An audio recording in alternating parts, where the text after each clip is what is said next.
ShinRobjira. On this fine day of celebration, if I actually manage to hit this on Godzilla Day, we are going to be talking about the Bandai movie monster series Godzilla 2002 and Kiryu. Finally, a giant Kiryu figure with his blue backpack and wrist accessories. Can you believe the upcoming Kiryu from the Bandai movie monster series is the first 2002 Kiryu figure we've gotten since 2002? What a shame. Now, if you guys remember my review of the 2003 Godzilla and Kiryu, linked in the description and in that card on either side of the screen, this Godzilla is essentially going to be the same thing, he just has an open mouth and no scar. So up first, Godzilla has a pair of gold eyes with black pupils, nicely painted teeth, and a nice vibrant red tongue for good measure. And yes, he does look absolutely fantastic. The detail of the skin, the perfectly painted teeth, the golden eyes, the strong brow, the ears, the spikes in the dorsal fins. It seems it takes getting an original Bandai movie monster series figure for me to finally understand why people love this design so much. Personally, I always just kind of favored the 1999, 2000, and 2001 designs over Kiryu Goji over here. But now, I get it. I get it quite a bit. Amazing how a cheap vinyl figure that originally went for 1,800 yen, US price here, actually manages to capture the likeness of Godzilla better than this piece of crap. Man, what the f- Been a while since I took a jab at sham like that, but it's kind of the truth. Amazing detail on the neck, throat, titties, moving into the torso and crotchal regions, and thighs and knees and feet. As I always do say, Bandai's detail game was always super duper on point, but sometimes it just takes a figure like this to really make you appreciate it more. Granted, we see amazing details like this from Bandai all the time, it's just ever so often does the figure actually match in paint that it does in detail. Granted, you really don't need to do much with Kiryu Goji, but just actual words from an actual language. It's good. Looking like the bicuspid of a demon that originates from Florida. Sorry, Floridians. Every little dorsal fin ear that is touched with silver paint is amazing. Whether they are big or small, the detail being highlighted by this very nice silver paint job is just lovely. Taking a closer look, oh my god, it's a forest of death glaciers. Just god damn, man, Bandai did a great job on this guy. Yes, my hopes for a modern day Kiryu Goji from the movie monster series is there and quite high, but I doubt rather seriously that it'll even be close to this magnificence. Just look at that. Look at it. Even the nubbiest of dorsal fins received paint, and it all looks like a damn dream come true. And the detail on this tail as a whole is just, I mean, it's Godzilla tail detail. The detail's tail, the tail's detail. It's all good. It's all there. And I really couldn't be happier with this thing. Now, we've got some lovely paint and detail on Godzilla's claws over here. Some of the paint is rubbing off in certain places because I did buy this secondhand, Mandarake. And pretty much the same song and dance for Godzilla's toes. As Godzilla collectors, we all know. There's either going to be paint rub off on the claws, the toes, or the dorsal fins. Thankfully, most of the rub off on this figure really ain't all that bad. Paint is going to get a solid star, detail is going to get a solid star, and wouldn't you know it, I'm just going to give articulation a solid star right now. Gordugas can go all the way around at the head, the arms can move all the way back and all the way forward. Likely capable of moving all the way around, but no, not gonna do it. The legs, though, can move all the way around. A little bit of a push once it reaches this area over here, but after that, you're golden. We're gonna get a bit of a rough swivel over here at the tail, with a equally as tough swivel at the tip of the tail over here. So yes, Kiryu Goji, 3 solid stars. Paint, detail, and articulation. Now let's compare him to the 2003 version. Just look at that, they're beautiful together. Now there are differences between the two, aside from an open mouth and the lacking there of a scar on the chest. Let's take a closer look. I promise this will be quick. When it comes to the eyes, 02 Goji has a lighter gold, while 03 Goji has a deeper and darker gold. And you can actually kind of see that the teeth paint between the two are different as well. This is a bit lighter, this is a bit darker, and that's something that'll be followed through with on the claws and toes as well. As you can see, claws, toes.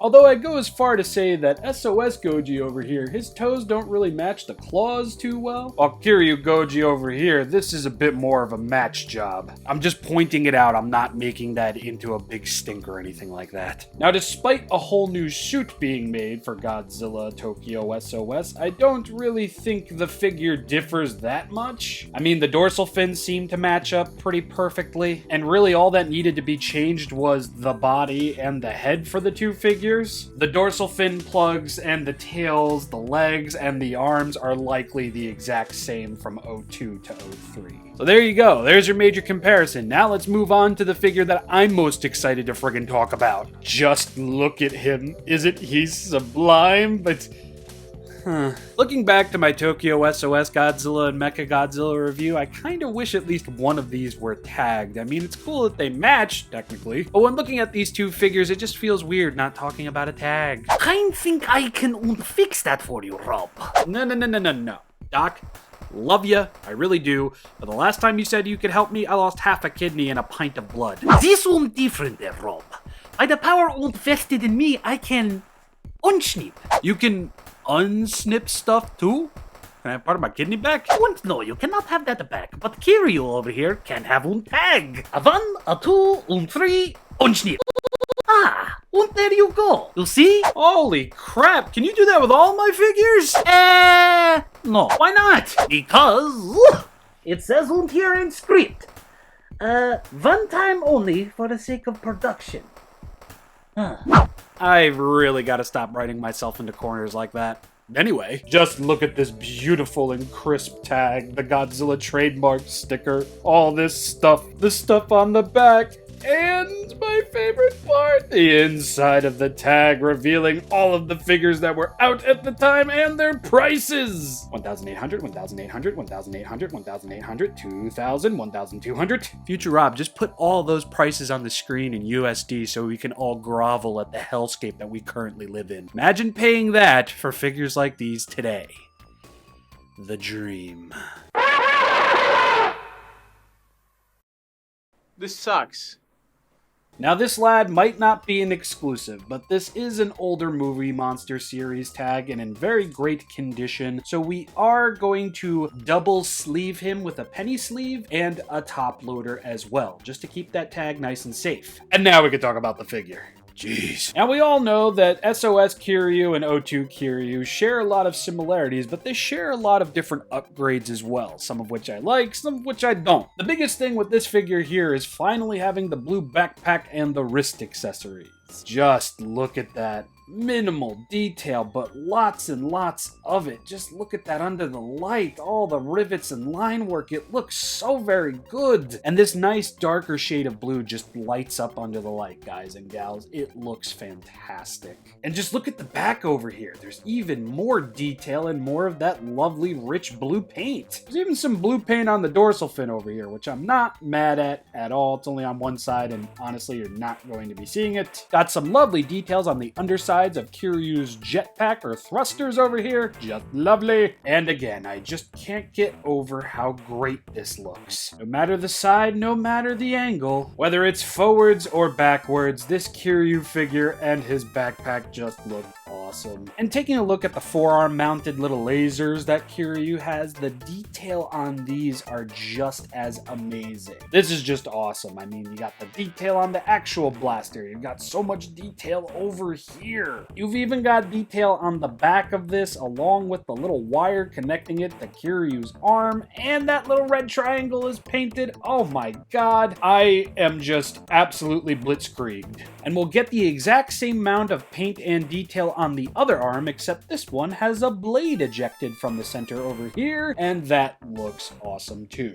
Same amount of paint, a little bit more detail. I am in love with this thing. And now that we're done with those, we can take a look at the rest of the figure, and I could stop obsessing over not even half of it. Kiryu's head is nice and angular, outfitted with yellow eyes, red tear streaks, and black triangles, or V's technically. The copious amount of detail on this vinyl figgy over here is is magnificent. I mean, even the wires are fully painted. These little nooks and crannies of details were actually touched up upon by Bandai. Bandai would hate what they've become. I mean, we're even going to get little details over here on his little horn thing up here. Like, that is minuscule as hell, but it looks so good. All of the amazing paint and detail we just saw will be present on both sides of the head and neck, yes. Lovely, lovely detailed teeth on the inside of the mouth. Do wish the mouth was open just a little bit more. I know there's quite a few different versions of this Kiryu, most of which are repaints. One is without the backpack. Need to get that, damn it, Bandai. But I wish the version without the backpack kind of had his mouth open a little bit more, just to give us a good roaring head. Or at least I wish that was done with the SOS Kiryu. Would have been nice to see a variation as such, but yeah, I'm just kind of nitpicking it now. More fantastic details will be present on the very tip of Kiryu's mouth over here, moving into the panel work and the rivets on the top of his head. Seriously, they detailed all of that, and it looks magnificent. You know what they say, seeing is believing, but I'm having a hard time believing that this is the same Bandai we're operating within today. Totally forgot to talk about these little details over here. They're nicely painted. And hoochie mama, they're on both sides. This man is not even in the full frame, and this shot looks awesome. All of the wiring over here is going to be painted. His neck is fully detailed out. Rivets, wires, little turny-worny things over here. The Kiryu teres are nice and smoothened out this time. Don't worry, we'll do the comparison. The painted pits, the detailed shoulder blades, the rivets on the biceps, bringing the arms down. Look at all that. Look at all of this magnificence. It matches up. It's fully painted. Not a single little thing on the front of the figure over here went unpainted. Flabbergasted, bamboozled, speckledorfed. It's not even a word, and I'd agree with me there. Bandai's crazy attention to detail, especially with the paint on their older figures, is sorely missed today. I mean, just look at Kiryu's cockpit over here. Fully detailed and painted. No, that's not just the lighting fool. Actually, yes, it is. It's the lighting fooling me. Okay, yeah. No major paint in there. But look at those thighs. Nice and wiry, yes. Just magnificent looking stuff here. I mean, I could go on for hours at the amazingness that this figure holds, especially in terms of detail. But even more so is just Bandai being so favorable with the paint. All of this is friggin' painted. All of it. All of it. All of it. All of it. And yes, all of it. Even on the underside of the tail, except for the very tip. They didn't do any of that. Yeah. The detail alone. My God. The detail on the bottom of Kiryu's feet alone. My God. The detail on the underside of Kiryu's wrists, forearms, and elbows too. They even painted the underside of Kiryu's fingers. They didn't paint the wrist though. 0 out of 10, worst figure ever. But holy God, they did it on both sides. Now, as far as the back goes, the detail on the dorsal fins is very nice. The rivets and the line work is very much appreciated. Of course, the rest of Kiryu's dorsal fins are going to be hidden by the backpack jetpack up here, so yeah. These little jets back here will remain mostly undetailed and unpainted. But honestly, I could forgive an unpainted and undetailed thruster over here for just about everything else on this figure that was painted and masterfully detailed. The wiring on the back, the beautiful panel line work, the row of dorsal fins moving into Kiryu's tail over here, the paint where it is, the detail that is everywhere. This is impressive. By the grace of God, they even detailed all the little nubby spikes all the way to the tip of the tail. Even the tiny tip of the tail is detailed. On both friggin' sides. Yeah, paint and detail is going to get 2 solid friggin' stars, and just like I did with Godzilla, articulation's gonna get a solid star as well, because Kiryu can go all the way around at the head like so, all the way around at the arms as well. Going to run into some friction because of the backpack, but it is easily move-aroundable, maneuverable. There we go, proper vocabulary. And Kiryu can move all the way around at the waist. Just gotta move the dorsal fins out of the way so he can make that full rotation. Nothing at the legs at all, but movement at the tail in 2 places. Yes. 3 solid friggin' stars, and I will tack this on here right now. This is my favorite Bandai Mechagodzilla figure now. More than the 75, more than the Godzilla Collection 74. This is peak Bandai. This is Bandai at their best. And now the existence of that new movie monster series Kiryu is pretty much obsolete to me, but let's see what's going on there. Well, I like the brighter blue, but man, the lack there of paint. I'm gonna call that a bruh-die moment. Now, for example, this is what I would call a bruh-die moment. Bruh. The 2019 reissue of Anguirus from Godzilla Final Wars. Now, why would I call him that? The original version featured paint on the sides of Anguirus' arms and legs, and an actual painted tongue. This one does not. In that same breath, bruh. This is also a bruh-die moment. Bruh. This is also a bruh-die moment. Bruh. This Godzilla Store exclusive figure is a bruh-die moment. I love him very much, but bruh. Megalon is also a bruh-die moment. I'd also call this ginormous waste of money, space, and time a bruh-die moment. Basically, when Bandai releases a figure, be it in their Movie Monster series line or their SH Monster Arts line, any line that they own, and it is critically below what we all know they are capable of today, and we know they're capable of quite a bit, that is a bruh-die moment. Bruh. Now, in taking a look at the 2 Kiryus that I have side by side, you can see that there's quite a bit different already. SOS Kiryu's armpits have detail. 2002 Kiryu's does not. The neck on SOS Kiryu is a bit on the shorter side, which I do think was a modification that they made to the suit as well. Correct me if I'm wrong. We've got a different shoulder pad and arm over here as compared to this one over here. The 2 left arms over here mostly stayed the same, save for this guy having the mounted laser and this guy not having it. Obviously, the titty plates over here for Kiryu are much, much different. In fact, SOS Kiryu has more detail on the bits over here. And I'm not talking about the stuff that he has exclusive to him. SOS Kiryu, O2 Kiryu. See, those squares just look like little windows over there. Literal titty windows. Here, they have detail. As you can see over here, the titty vents on SOS Kiryu are painted a different way, whereas O2 Kiryu, they kind of just painted everything. Other than that, though, these figures seem pretty one-to-one once we get to the legs. And the waist, I should say. Yeah, I can't say too much has changed on the 2 figures, at least. I imagine some things were upgraded for the suits. SOS Kiryu's feet, O2 Kiryu's feet. SOS Kiryu's face, O2 Kiryu's face. Again, I am very much aware that there were upgrades made to the different suits, not too much to the figures, but at least you know if you go about hunting these down and buying them for yourself, you're going to get some obvious changes and you're going to get some not so obvious changes, and I like that quite a bit. I have honestly gained a very big appreciation for the Kiryu design since getting these figures in, and what else is there to say? Not my favorite Mechagodzilla design, but definitely my favorite Mechagodzilla figure as of right now. 3 solid stars for both of these friggin' figures, and now we can get into size comparisons. Godzilla and Kiryu, whether they're next to one another or not, they look amazing. Just truly top of the line stuff here, friends and neighbors. It amazes me just how well put together Bandai was back in the early 2000s. I mean, they had the money printing formula down to a T. Larger scale figures for the new iterations for the movies that were coming out at the time, with 6-inch releases for whatever figure they wanted to reissue or whatever monster they wanted to make a new figure out of. If this was still present today, I think Bandai would, well, they're not exactly hurting for money, but I definitely think they would have a better standing with some of the fans these days. The amount of care and attention to detail that went into Godzilla and Kiryu here is just magnificent. I cannot get over that these figures were essentially $10 or $15 at release, maybe even less. And now we're paying close to $20 for something like this. Yeah, that just kind of further cements how bruh Bandai can be these days. While I am excited for Kiryu 2002 to finally get a long overdue 6-inch rep from the Movie Monster series, I'm kind of a little less excited now after looking at this figure.